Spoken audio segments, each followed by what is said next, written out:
Hi, everyone. This week's topic is on holding high standards for students with disabilities during the transition to community or adult life. And the reason that I chose this as one of our topics for the summer is because eventually all of our students will be transitioning to community or adult life. Even if you have them now as an elementary school student or a 12th grader who graduates in a couple of weeks, the student will eventually be a part of the community as an adult, and more than likely going to be a member of that community as an adult for the majority of their lives. They're only young for a certain number of of their lives.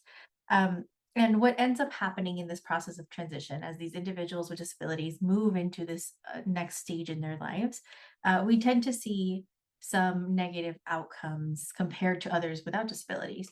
And that those negative outcomes have been around for the past 30 odd years. Therefore, I chose this as one of our topics because it is crucial for all of us, everyone who has an interest in any student, to maintain high expectations or maintaining our understanding and belief that a student can aim high rather than goals that are set with a lower standard could really make a difference in moving the scale that the past 30 years has seen. And so, our objectives for this lesson are to understand the importance of maintaining high expectations, and maybe just make it a little bit more realistic in some sense. Explore resources and some strategies that will support students in achieving their goals, and learn some practical ways to hold high expectations. So, we'll start with just a quick overview of the impact of a high expectation. Research has shown us time and time again that high expectations can significantly improve outcomes for a student. And this is very specifically also studied for students with disabilities and varying levels of need and age groups related to students with disabilities. And the findings are quite clear.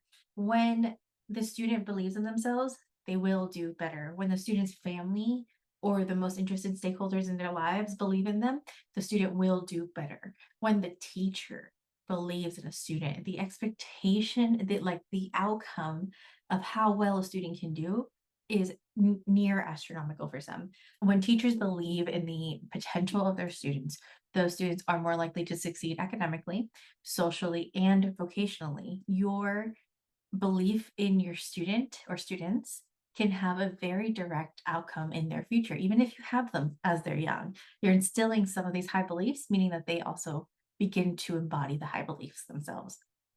So, of course, we also know that their students' own expectations and those of their families play a very critical role. All of these pieces are really, really important. I'm sure some of you may argue that one piece is more important than the other, but we can only control who we are. And so, if I am your teacher, I am within my own locus of control, and I can control and set some high expectations for how I believe in my students. So, knowing that teacher expectations play a very critical role in student outcomes, we focus on creating positive outcomes. And having positive outcomes means having positive expectations that are going to lead to that higher achievement, that are going to push what we have established as baseline low level expectations for so many students. And we're going to push it further to the point where our student wants to be. If that's where our student wants to be, then that's where we're going. Some practical ways to begin holding higher expectations. And some of these terms and ideas are going to be kind of repetitive to you as things that seem quite obvious. However, I want you to really consider how well you practice doing this. So, one of those first ones that you're going to hear a lot, and you probably have heard a lot millions of times now in your school or your education or in your district trainings or any of that, is the fostering growth mindset in students. And just your quick overview, this is saying we have to instill an attitude, a mindset of growth can happen, growth will happen if I put in a certain level of effort and others also believe in me. But we have to make that information known. Some individuals are born with this positive, I can do it all, I'm confident, I'm going to grow regardless. I can grow in a rose in the concrete kind of situation. And others are not. And some people might be somewhere in that spectrum of needing the push, not needing the push. And regardless of whether a specific individual needs a lot of outside encouragement, having it is never really a negative situation, especially in terms of learning and becoming your own individual person. Having the support and knowledge that you have people moving you and helping you grow helps that one individual also begin their own growth mindset. And it's also doing something to your own mindset, believing that your individual students can grow and will grow. Keeping that at the forefront is something that can really only help you positively as an educator. The next is recognizing small achievements. And I find this particularly important for teachers in the world of special education who are sometimes compared to these other lovely teachers who can really give you big levels of growth within their classrooms. They can show you that by the end of the year, we were able to do 10 essays, and or all of my kids went to a math competition and we set the record for the district. And that's amazing. But it doesn't always mean what special education looks like. Sometimes this small achievement is actually a very big achievement for our student. And so for some individuals, making that tiny incremental step forward, even if they're capable of a million different incremental steps to come, does not mean that we shouldn't celebrate those small achievements. Sometimes effort is something to be celebrated. If there wasn't effort before and there is some level of effort now, we celebrate it. If the student's progress is at the pace that they can currently function and work in, then we celebrate that progress. And when by doing that, we are boosting our students' morale. We're boosting our own belief that our students can do something if we're just constantly trying to encourage them and recognizing the effort that they are putting in. And it reinforces progress towards those larger goals. Eventually, an individual won't need the boost and the cheerleader for every single small accomplishment. But if they don't have it to begin with, it helps a lot to keep going. The next is recognizing that there are benefits of involving students in this process, especially in goal setting. As the older a student gets, especially when we start talking about the world of transition and moving forward into becoming this young adult in the world and then later a traditional adult in the world, involving students in that process and those discussions is so incredibly important. And they are often ones that are not always considered.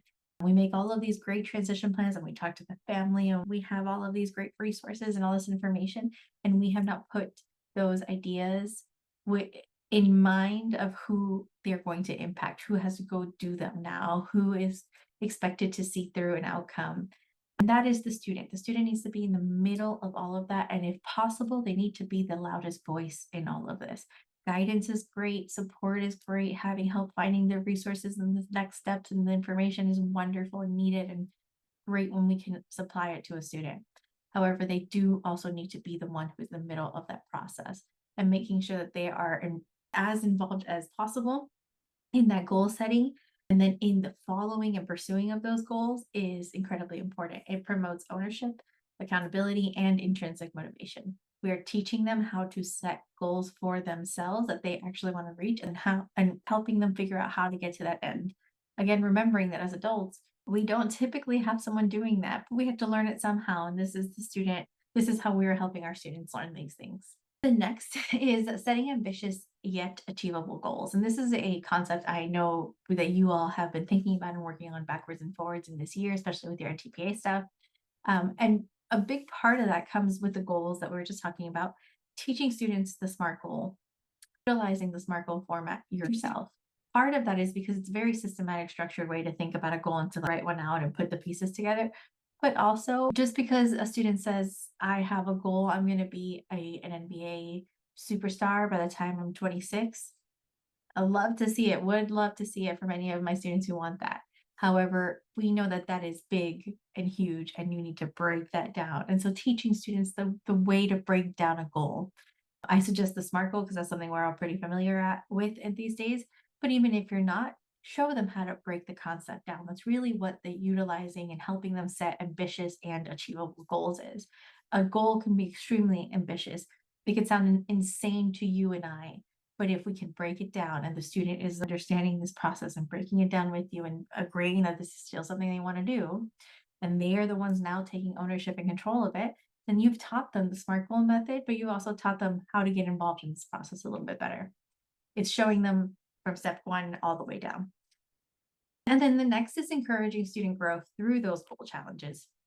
So we made some great goals with our student. The student directed them. They say they really want this. We've talked about it. We've brought in all the other great parties to talk about it. It's not just the talking part, and it's not just like, I'll check back in with you in 2 weeks and we'll see how you're doing. Now we have to gamify this thing a little bit to get them involved in now pursuing the goal. There is something to be said about lots of people know what they want and they can like envision themselves doing it, but they don't see the process. And even if sometimes they do see the process, there's this piece of motivation, this piece of push that is needed to get there. Because sometimes things seem like barriers, and they might be, but we need the push forward. This is a very human thing, and something you might be very well aware of in yourselves and others, and start to see if your students are exhibiting some of these things. They have the general motivation, but they lack direction and ambition to move forward. So part of that, I would say, is to encourage student growth and using a kind of simultaneous skill development, seeing if you can help build on top of other things that are happening so that they can see their own growth process, but also see how they can utilize some of that knowledge and skills that they've been gaining along the way to get this goal done one day. So it doesn't just feel like starting from ground zero. When we talk about encouraging a growth mindset, I know I started a little before. What I'm really looking at is helping students see a challenge as an opportunity instead of just like this big old obstacle that they cannot work their way around. Or the minute that some people see an obstacle, they don't want the goal anymore. They're not willing to keep going and move forward.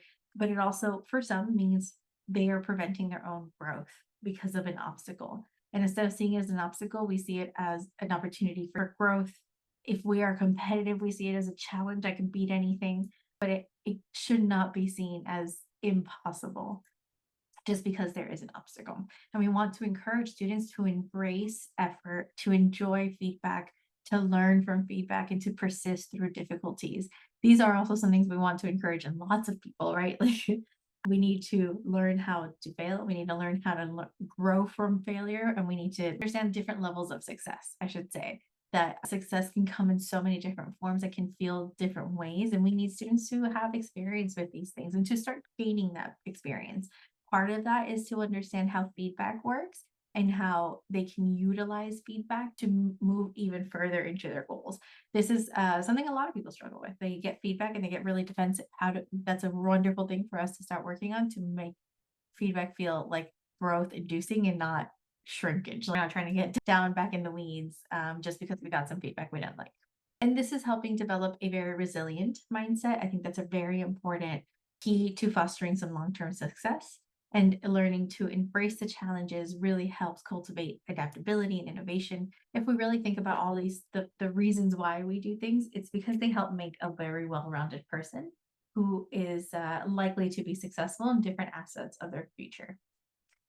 The celebrating small success pieces. When we recognize and celebrate small success, we are acknowledging these achievements that help boost students' confidence and motivation. It's reinforcing a belief that they can reach their larger goals. And this is so important because we are helping students persevere. We think of perseverance as such a wonderful quality, and we're so proud when people do it. And sometimes we're like, wow, I don't know how they did it, how they got there. And some people get there just with the beginning of understanding that every step is a step in the right direction, or is a step towards learning or step towards growing. And when we celebrate those steps, no matter how big and small they can be, we are helping students really reinforce the idea that they are capable and they will succeed. They have this positive future in their minds, and they're more likely to get to that positive future by simply believing it, more so than if they were doing all the work and then just also didn't believe in themselves. So when it comes to involving students in goal setting, this is in the world of transition research. People who work in this whole field will tell you that involving students in goal setting is such an incredibly powerful thing to do. By involving students, we are helping them see the pathway that leads towards achievement. I don't know about everyone else, but I have such an instinct to, and I have done it and been very guilty of doing it in the past, of digging the path myself to make it easier for the student. And while in some ways that I like, this is, I think something that comes out of like compassion, maybe.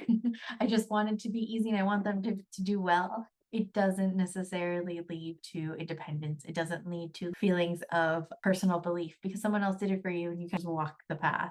It doesn't mean we can't have help in creating that pathway, but the student, when possible, needs to be at the forefront of creating this pathway. And by involving them in the student goal process and the goal setting process, they are the ones who are picking up the shovel and beginning that work on their own. Doing this and being involved in this process helps students take ownership of their learning and their future. And it's working on fostering self advocacy and independence skills, But the more we do it, we are really moving forward to enhancing these skills. It's not just about introducing these skills. Some students may have very good self advocacy skills. We can keep building on those. Some students are just learning to build some of their initial self advocacy skills and getting more involved in this process and hearing their voice and hearing their opinion be taken and heard and understood really is like making their personal self advocacy skills and grow because there is a direct outcome. I said I wanted to pursue this. My teacher helped me figure out how to write it in a goal. And now we've been researching and I talked with her about it. I talked to my family about it. This is all part of self advocacy. And the more that they do it, the more likely they're able to speak about their own goals. They're more likely to be able to tell others what it is that they're looking for and trying to do in their future. And by doing that, they are now leaning the path towards getting that done, making those connections. So, encouraging self advocacy is such an important piece of this holding high expectations. If I want my student to pursue whatever goal it is that they want, and I want to be a part of this process and help them as much as possible, I am also attacking these side skills related to self advocacy. Self advocacy helps students develop the skills to speak up for themselves. It helps them make informed decisions. It helps them take control of their lives and be able to be the active participant, the main character of their lives without having to always go seek someone to support them, to answer on their behalf, or to even maybe take advantage of them. When a person is able to self advocate for themselves, they're able to voice or communicate their opinions or experiences and then gain communities and connections based off of those personal self advocating moments that they're having. When we empower students, we are building confidence, we're helping them with their decision making skills, and we are really pushing forward the idea of autonomy, as in, I am my own human being and I have to take responsibility for who I am as a human being, but I also can lead and direct my life as I see fit as a human being. We're really help fostering those skills.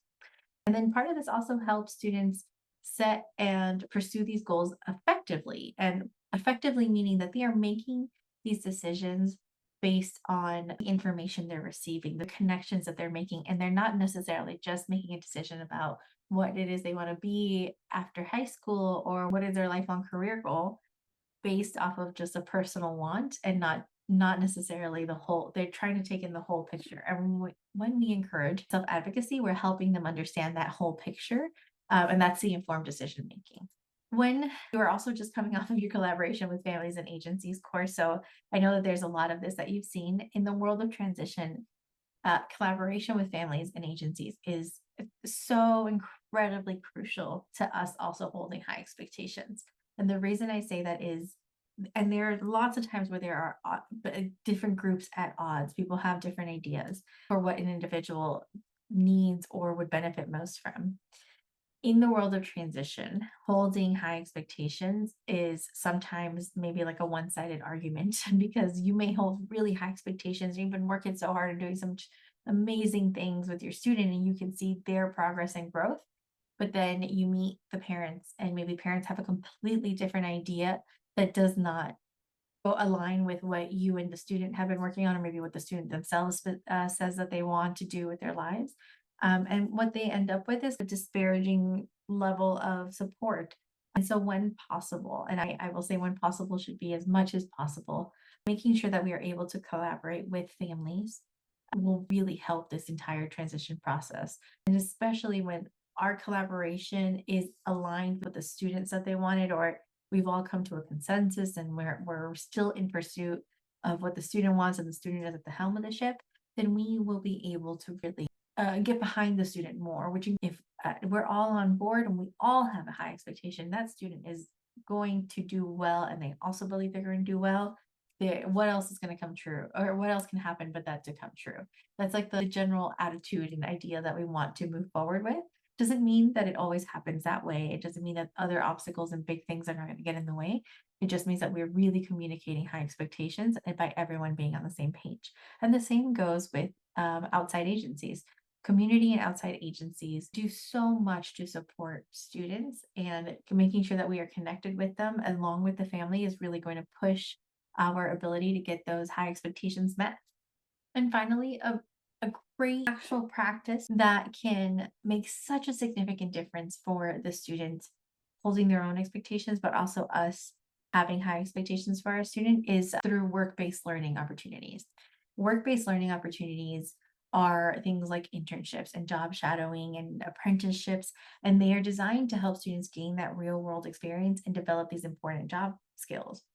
The reason that I included this in this high expectations and transition piece is because work-based learning opportunities have been well studied, but also found to increase students' self-perception of what it is that they can do and what it is that they are actually interested in doing.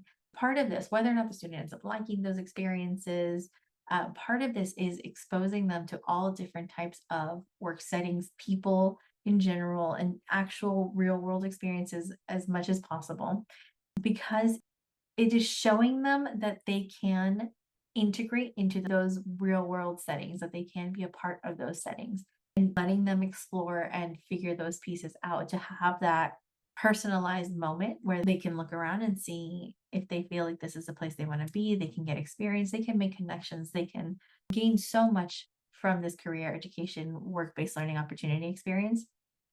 And when possible, if it's within our locus of control, if we are able to help offer internships, job shadows, apprenticeships, so on, it really does a lot to support students. If we have students who want to be teachers one day or tell you that they want to work with young kids, if we can help kind of facilitate those experiences for them, we are really helping also bridge this gap between theory, all that research that says work-based learning opportunities are important, and practice, where we now want to get kids into these opportunities and have them have the experiences, because we are not just enhancing their career skills and their interests and opportunities to engage in what they might actually want to be doing for the rest of their lives, but we are also saying you can.